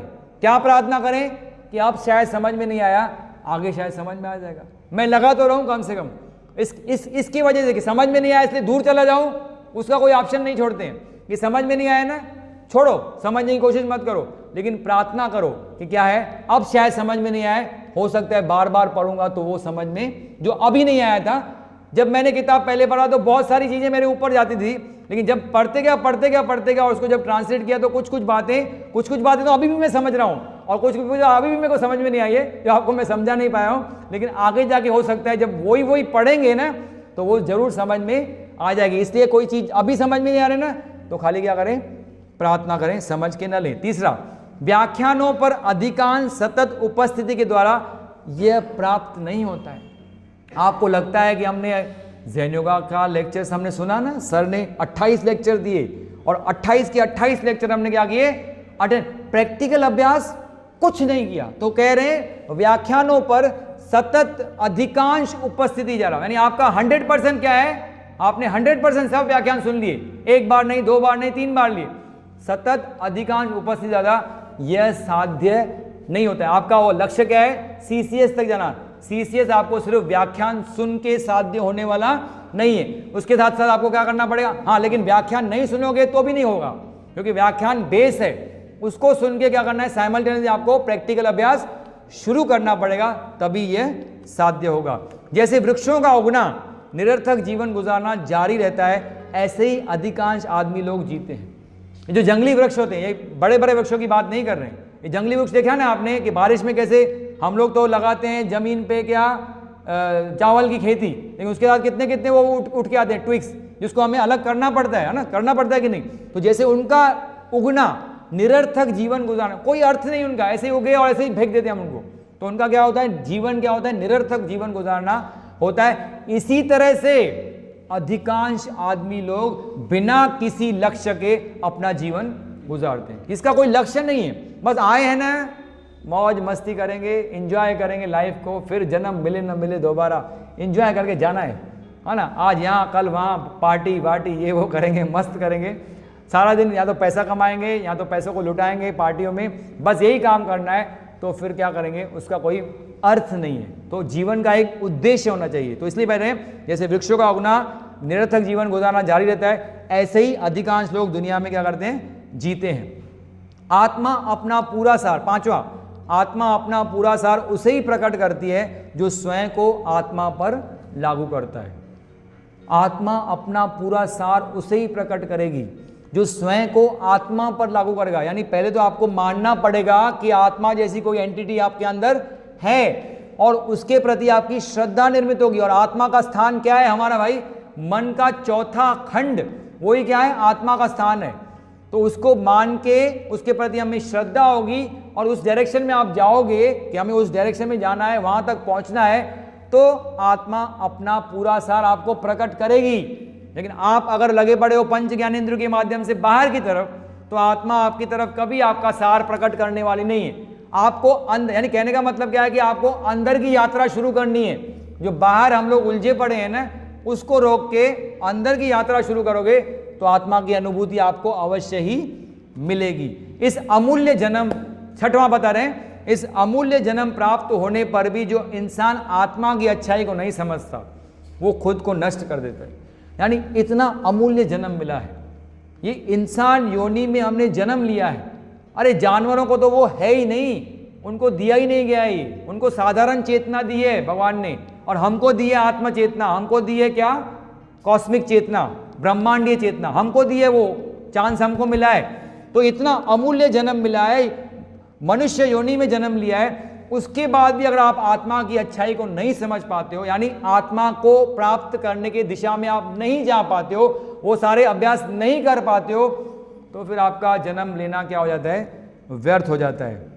सातवां बता रहे हैं, वो जो खुद को तैयार नहीं करता स्वतंत्र होने के लिए, घनिष्ठ संबंधों के काटने द्वारा खुद के मन को, खुद के मन से ही वो कभी भी स्वतंत्र नहीं हो सकता किसी और से। अपेक्षा मत करो कि कोई गुरु महात्मा आएगा और आपको क्या करेगा, सारे बंधनों से आपको क्या करेगा, सब आपके कष्ट वो अपने सर के ऊपर ले लेगा, तुम मुक्त हो जाओ, तुम्हारे सारे पाप क्या लिए, मैंने ले लिए। तो ये अपेक्षा मत करो, आपको ही खुद के मन को मुक्त करना है। ये जो घने संबंध हमने बना के रखे हैं ना, जाल, पूरे संबंधों का जाल है, रिलेटिव्स, रिश्तेदार, उनको ही सेटिस्फाई करने में सारा दिन हम क्या करते हैं, गुजार देते हैं। तो एक घनिष्ठ संबंधों का जाल जो हमने बिछा के रखा है, खुद के मन को अटका के रखा है, तो एक खुद के मन को ही, उससे खुद के मन के द्वारा ही, यानी मन को इतना ऊंचा करना पड़ेगा कि आपके ये संबंध, यानी इंद्रियों का संबंध जो है उसको आपको मुक्त करना पड़ेगा, तभी आप मुक्त कर पाओगे खुद को, खुद से, मन से ही। और कोई आदमी आपको आके उससे मुक्त नहीं, ऐसा और लोग इसी तरह से अपेक्षा करके श्रद्धा के साथ जाते हैं सभी गुरु महात्माओं के पास कि हम गुरु महात्मा के पास जाएंगे ना, हम मंदिर में चढ़ावा चढ़ा के आएंगे ना, भगवान को हमने चढ़ावा दिया है ना, अब वो हमें मुक्त कर ही देगा ना। तो सारा जिम्मेदारी हम क्या करते हैं, उसके ऊपर थोप देते हैं, जबकि हमें खुद को खुद मुक्त करना है, कोई मुक्त कर नहीं सकता है। आठवां तो और बहुत बढ़िया है कि मौत अस्तित्व का नियम है, बुद्धिमान उसे जिंदगी कहते हैं। हर एक इंसान को आने वाली है, ये सबको मालूम होने के बाद भी हम लोग अटैचमेंट्स रखते हैं, ये गया वो गया, इसके साथ अटैचमेंट, फिर रो गए। तो अटैचमेंट क्या करना है भाई, इतना समझ के चलो, भगवान श्री कृष्ण भी कह रहे हैं कि चोला बदलना है, खाली क्या करना है, मौत यानी आप मरे नहीं हो, आपकी आत्मा तो जिंदा है ना, वो खाली अपना चोला बदल रही है, एक चोले से दूसरे चोले में जा रही है। तो उसको क्यों बुरा मान रहे हो? और जैन योगा तो यहाँ तक कहती है कि आप कुत्ते और बिल्ली के योनि में भी जन्म नहीं लेने वाले हो। आपका जन्म एक बार मनुष्य योनि में आया, मैंने हमेशा मनुष्य योनि में ही आने वाला है। ये एडवांस जैन योगा का कॉन्सेप्ट है जो अभी मैं आपको बताऊंगा नहीं, आगे बढ़ेंगे तब बात करेंगे कि ये जो हम सोचते हैं कि हम बंदरों से आए हैं ऊपर चढ़ के यहाँ पे, ऐसा नहीं हुआ है। जब इंसान को बनाया गया था तो बहुत ही प्रॉपरली बनाया गया था। इंसान की योनि यानी 84 जन्म भी आप लोगे, 84 लाख जन्म लोगे तो भी आपको क्या करेंगे, इंसान की योनि में ही जन्म मिलेगा। तो डरो मत, उसमें जाओगे नहीं, नीचे के स्तर में नहीं चले जाओगे। लेकिन फिर भी क्या अपनी सुधरता नहीं ना, तो कहने का मतलब क्या है, एक इंसान के चोले से क्या हो जाएगा, आप दूसरे इंसान के चोले में आ जाओगे। आत्मा तो क्या है, अमर है। बुद्धिमान लोग इसको ही क्या कहते हैं, जिंदगी कहते हैं। 9वां बता रहे हैं, बहुत बढ़िया बता रहे हैं, ध्यान से सुनना। अगर दुनिया के ज्ञानी पुरुष जो सावधानी से दूसरों के चरित्र में खामियां चुनते हैं, सावधानी से, हम लोग दूसरों के चरित्र में सावधानी, तो बिल्कुल सावधानी, चरित्र, अरे उसके कह रहे उसने ऐसा मिस्टेक किया, दूसरों की मिस्टेक ढूंढने में हम बहुत ही सावधानी दिखाते हैं और खुद की मिस्टेक कभी ढूंढने में कभी सावधानी नहीं दिखाते हैं, बिल्कुल असावधान।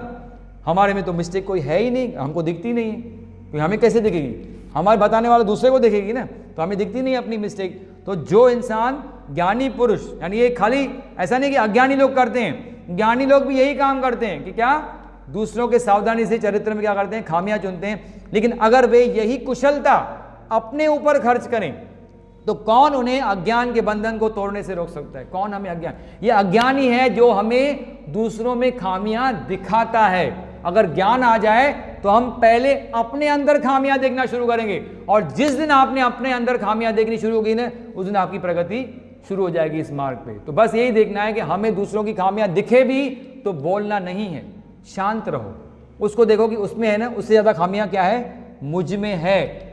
और वही बताएंगे, अब अगले चैप्टर में वही बताएंगे। अगर आपको कोई भी बड़ा काम करना है दुनिया में, महान सेवा करनी है ना, तो एक ही सेवा कर सकते हैं, खुद को सुधारो। खुद की कोशिकाएं जो आपकी बिगड़ी हुई है ना, अंदर IESM जो बिगड़ा हुआ है ना, उसको क्या करो, सुधारो। बहुत बड़ा उपकार आप करोगे जगत के ऊपर, इससे बड़ी मानव सेवा हो ही नहीं सकती है कि आपने एक व्यक्ति को सुधारा। इस जन्म में पैदा होने के बाद एक व्यक्ति को आप सुधार पाए, और वो है आप। ये बहुत बड़ी मानव सेवा होगी, और इसका आपको बरोबर प्रकृति फल देगी। ये क्लियरली बताएंगे, 13वें चैप्टर में आएंगे जब हम बताएंगे। तो कहने का मतलब क्या है, आज से दूसरों की खामियां चुनना बंद करो। आगे 8वां 10वां क्या है, अगर तुम्हें ये लास्ट सुनिए, दो बाकी लास्ट दो है, फिर हम लोग रुकेंगे यहाँ पे। अगर तुम्हें उस पर गुस्सा आता है, अगर तुम्हें उस पर गुस्सा आता है जो तुम्हारी छोटी सी भी बुराई करता है, हमारी कोई छोटी बुराई तो कर ले, तुरंत हम लोग क्या करते हैं, उसके ऊपर गुस्सा कर लेते हैं, प्रतिक्रिया करते हैं। तो तुम्हें क्यों नहीं गुस्सा आता है अपनी वासनाओं पर, अपनी लालसाओं पर, जो कि पूरी तरह से अस्तित्व के मुख्य उद्देश्य मुक्ति को नष्ट कर देती है। तुम्हारी मुक्ति और तुम्हारे बीच में एक ही बाधा है, क्या, अपनी लालसाएं और अपनी वासनाओं को कभी तुमने हटाया नहीं। तुमने क्या किया, खाली दूसरों के ऊपर गुस्सा किया, दूसरों की खामियां देखी और उसके ऊपर लपट पड़े, उसके ऊपर झपट पड़े, उसको गुस्सा किया।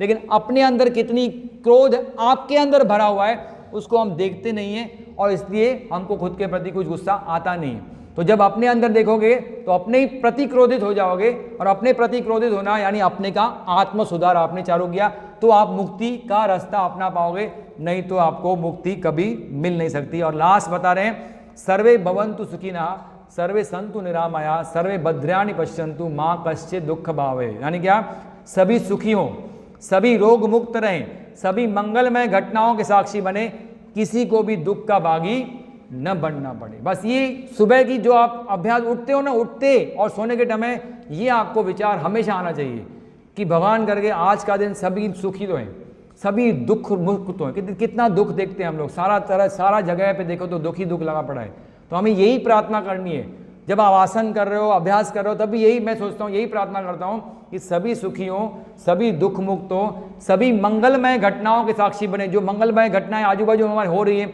उसकी साक्षी बने, और किसी को भी दुख का भागी न बनना पड़े। इस विचार के साथ दिन की शुरुआत करें और इस विचार के साथ ही दिन का अंत करें। अगर अब तक हमने अपनी नींद के घंटों को काटा है, अगर हमने अपनी बदली अपने खाने की आदतें, और अगर हमने महारत हासिल किया है 3 टप्पे लयबद्ध श्वसन में, हम वास्तव में एक लंबा रास्ता तय कर चुके हैं। हालांकि अब भी बहुत कुछ करना बाकी है। वो बता रहे हैं कि श्वसन के ऊपर नियंत्रण लाया, खाने के ऊपर नियंत्रण लाया, नींद के ऊपर नियंत्रण लाया, सेक्स के ऊपर नियंत्रण लाया। बहुत रास्ता अभ्यास किया है आपने, यानी बहुत लंबी यात्रा आप तय कर चुके हो, लेकिन अभी भी और बहुत कुछ करना बाकी है। इस तक संतुष्ट मत रखना कि मैंने बहुत किया, अब थोड़ा मैं आराम कर लूं। आराम नहीं है, इस मार्ग पे आराम नहीं है, निरंतर आगे बढ़ना है। एक बहुत महान अतिरिक्त लाभ जो इकट्ठा होगा वो होगा मूल्यवान समय की बचत, सोने के घंटों के काटने द्वारा, और बहुत कुछ जो अभी भी बचा है करने के लिए वो लाभप्रद रूप से किया जा सकता है इन घंटों में। आपको बताया था कि अगर आप कम सोओगे ना तो आपको बहुत घंटे बचते हैं, और ये जो बचे हुए घंटे हैं उसका अभ्यास, ये सारी प्रक्रियाओं का अभ्यास आप कर सकते हो। यानी नहीं तो बोलोगे वो 11 विचार आपने बताया तो सोचने का समय किधर है, हमारे पास समय ही नहीं। अरे नींद को काटो तो मिलेगा ना समय, आधा घंटा नींद से बचा तो आधा घंटा सोच पाओगे उसके बारे में। इस विचार को गहराई से ले, क्या कैसे प्रकृति की सभी जातियां श्वास लेती है, क्या होती है अलग अलग श्वसनों की लय अलग अलग जातियों में, हर एक प्रकृति की अलग अलग जातियां हैं ना, वो कैसे सांस लेती हैं और उनमें कैसे रिदम होती है, उसके बारे में गंभीरता से सोचें। यहाँ पे वो 12वां अध्याय जो कि बहुत ही महत्वपूर्ण अध्याय है, डॉक्टर सहज जी इसी विचार के साथ समाप्त करते हैं, और हम भी आज का लेक्चर यहाँ पे समाप्त करते हैं। हरि ओम।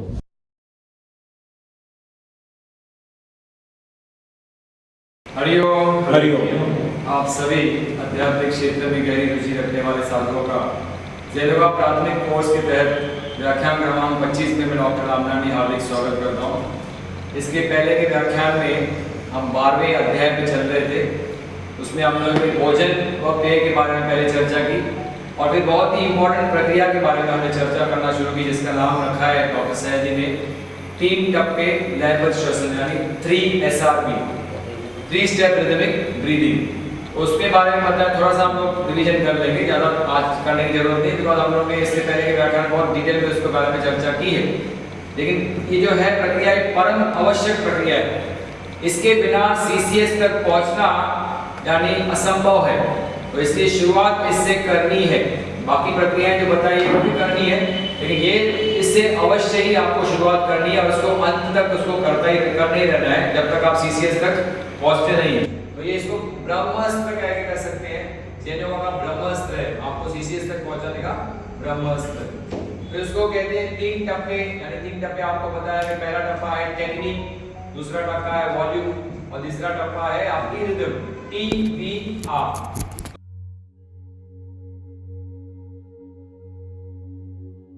6 महीनों तक पहला टप्पा अभ्यास किया। शुरुआत में कितना करना है, 10 मिनट से शुरू करना है, 5 मिनट हर 15 दिन में बढ़ाते जाना है, और अल्टीमेटली आके आपको आधा घंटा रोज अभ्यास करना है। 6 महीनों तक जब आप आधा घंटा अभ्यास करेंगे उसके बाद आप दूसरे टप्पे के क्या हो जाएंगे, पात्र बन जाएंगे, और दूसरे टप्पे का अभ्यास फिर क्या करना है, कम से कम 6 महीनों तक करना है। दूसरे टप्पे के बारे में आपको मैंने बताया कि आपको खड़े रह के करना है, पहला टप्पा आपको लेट के करना है, वो सारी चीज़ें आपको यहाँ पे बताई गई है। दूसरे टप्पे में आपको मैंने बताया कि कोई बताया नहीं हिसाब कि कितना करना है, लेकिन आपको प्रैक्टिकल चीज़ मैंने क्या बताया कि 3 मिनटों से शुरू करें, हर मिनट में 12 प्रति मिनट करना है, 3 सेकंड में लेना है सांस को, 2 सेकंड में छोड़ना है, लेते समय हाथों को ऊपर उठाना है, छोड़ते समय हाथों को नीचे लाना है। 3 मिनट से शुरू करके 9 मिनट तक यानी 108 लयबद्ध श्वसन आप उसमें कर सकते हैं। इसके लिए बता रहे हैं कि इसको अगर देखना है यानी आपको रियली निरीक्षण करना है ना, तो आपको ये जो हमारा नेचुरल श्वसन था कभी जब हम बच्चे थे, तो आपको अगर रियल देखना है कि किस प्रकार से 3 स्टेप होता है तो बच्चों को देखें। जो बच्चे 1 या 2 साल के होते हैं, पीठ के बल लेटे हुए रहते हैं, सोए रहते हैं, उनकी अगर आप ऑब्जर्व करेंगे ब्रीदिंग तो वो इसी लय में होती है। फ़र्क क्या होता है कि जो हम जब तीसरा स्टेप में महारत हो जाता है यानी हमारी लय जब निर्माण हो जाती है तो हमारे श्वसन की गति 12 प्रति मिनट हो जाती है, जबकि बच्चों में श्वसन की गति क्या होती है, ज़्यादा होती है। इतना ही फर्क है, लेकिन जो टेक्निक होती है वो बच्चों की इसी तरह से होती है। हम लोग जब बड़े होते हैं तो हमारी टेक्निक क्या हो जाती है, उसमें बिगड़ जाती है। तो 12 महीनों तक रोज आधे घंटे का अभ्यास से क्या होगा, पूरे शरीर की आपकी कोशिकाओं में बदलाव होगा। इसलिए आपके पूरे शरीर में क्या होगा, परिवर्तन होगा, क्योंकि नई कोशिकाओं का निर्माण होगा इस नई लय के साथ। और साथ में आपको अगर खाने की भी परहेज कर रहे हैं, नियंत्रण जो डॉक्टर सहर जी ने बताया इससे पहले, और नींद के ऊपर भी अगर काम कर रहे हैं ना, तो साथ में मिलके आपको बहुत ही पूरा शरीर का आपका परिवर्तन होगा। अगर आपने 12 महीने इसका क्या किया, बरोबर निरंतर आधा घंटा उसका अभ्यास किया। शुरुआत में पहला टप्पा, बाद में दूसरा टप्पा।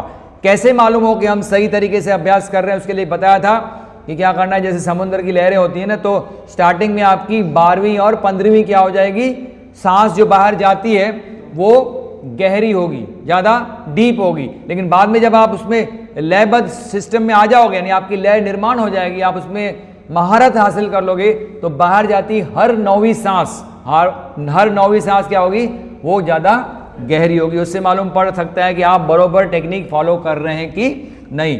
अब इसके बारे में बाद में बताया था कि अगर आपको देखना है कि नाभि की मूवमेंट्स कैसी है, छाती के ऊपर के हिस्से और छोटे नीचे के हिस्से कैसे मूवमेंट कर रहे हैं, तो उसके लिए कंपेयर करने के लिए आपको समुद्र के तट पे जाना पड़ेगा और वहाँ पे छोलियों को आपको ऑब्जर्व करना है।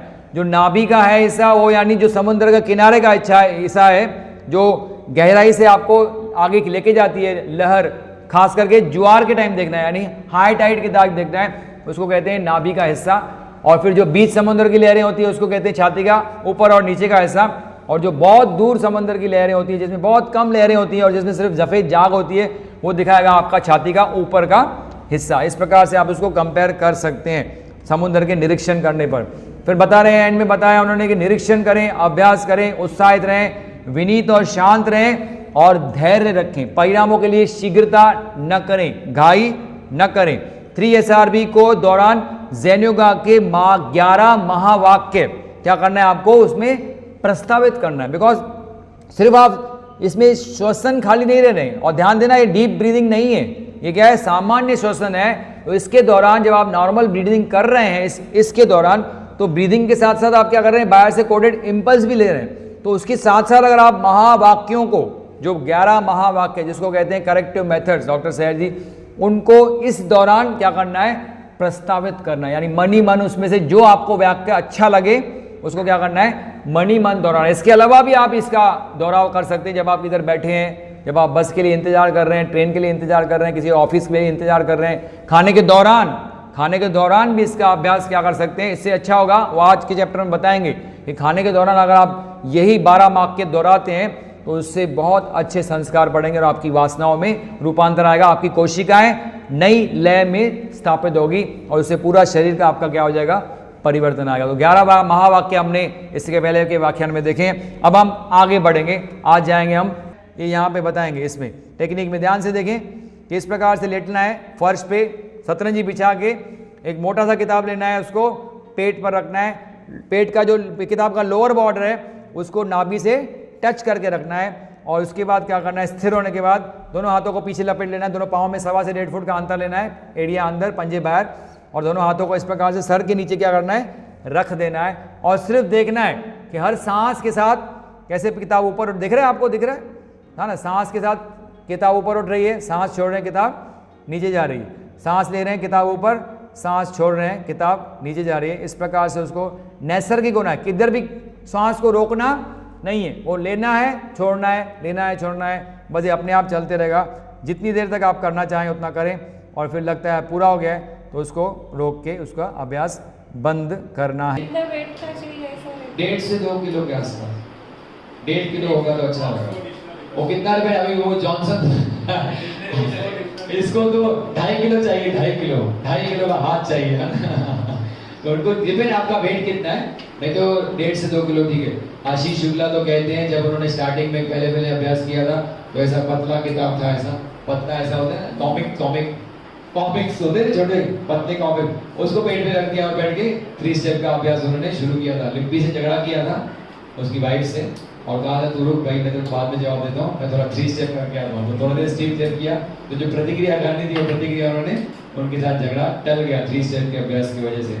अपने हाथों को वेट से कुछ फर्क पड़ता है क्या? जी वेट से कुछ फर्क पड़ता है क्या? जितना वेट होगा तो उतना क्या होगा, आपको ब्रीदिंग रेट कंट्रोल हो जाएगा ना बेटा, उतना एफर्ट लगेगा ना आपको उसको उठाने के लिए, तो automatically it slows down your breathing rate, इसलिए वेट का इंपॉर्टेंस है। ठीक है, अब क्या हाथ नीचे होना? हाँ हाथ का बोलो ना, हाथ का मैंने आपको कल नहीं बताया था, हाथ आइडियली ऐसे रखने हैं, लेकिन नहीं जमता है तो ऐसे भी रख सकते हैं और नहीं जमता है तो ऐसे भी रख सकते हैं। अगर जिसको ज्यादा फ्रोजन शोल्डर का प्रॉब्लम है, तकलीफ है शोल्डर में, तो ऐसा हाथ ना रखें। अल्टीमेटली किताब को रखना है, बाकी हाथ साइड में भी रखेंगे तो भी चलेगा, लेकिन ऐसे रखेंगे ना तो थोड़ा सा अच्छा सा ऊपर नीचे उठता है ना, तो छाती को एकदम फिक्स हो जाती है। यहाँ पे ऐसे रखेंगे तो छाती फिक्स हो जाती है, तो मूवमेंट्स खाली आपके पेट की हालचाल ही होती है, इसलिए रिकमेंड करते हैं। लेकिन अगर नहीं भी किया, हाथ साइड में भी रखा, अब चौहान सर हाथ साइड में रख रहे थे तो भी ठीक है, चलता है, ऐसा कुछ नहीं है, कर सकते हैं। मैं सोची थी इधर जैसे सिर के साइड में, तो यहाँ पर दर्द होने लग जाती है। हाँ, तो मैंने आपको कहा ना, यहाँ पे क्यों, ऐसे भी लिख सकते हैं,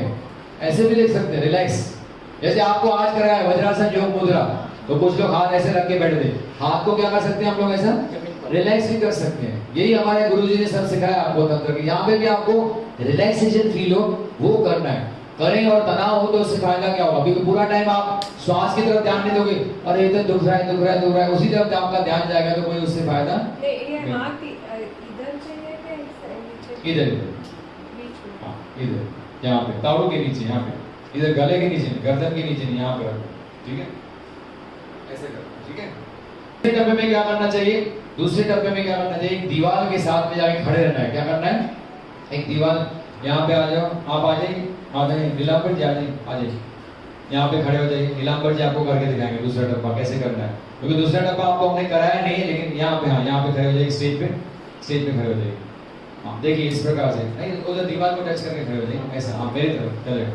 अब क्या करना है, इसको ऐसा हाथों को ऐसा रखना है जैसे रखना है नॉर्मल, और सांस लेने के टाइम क्या करना है, समझो राधे के टाइम आपको राधे कृष्ण, है ना, राधे कृष्ण राधे कृष्ण राधे, यानी दीवार को टच करिए, कृष्ण, यानी दीवार को सपोर्ट के साथ, दीवार को टच करके रहना नहीं है, लेकिन जब दीवार के क्या करना है, नजदीक रहना है। लेकिन हाथ जब ऊपर जाएंगे सांस लेते वक्त, तो उसको जाके हाथ को, ये आपका जो हाथ का पीछे का पोर्शन है वो जाके दीवार को क्या हो जाएगा, टच हो जाएगा।